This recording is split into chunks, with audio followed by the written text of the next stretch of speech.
Here's the question. In the brackets, 24 divided by 4, close the bracket, multiplied by 3, divided by 2. Now, first we'll solve the basics, so let's solve it now.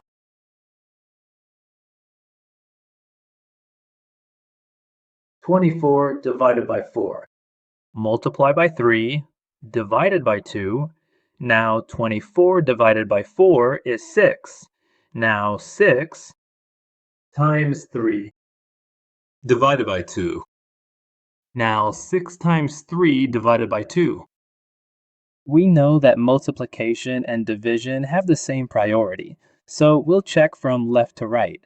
When checking from left to right, we'll give the first priority to multiplication and the second priority as well, generally. Here, 6 times 3 divided by 2. 6 times 3, that becomes 18. 18 divided by 2, 18 divided by 2 is 9.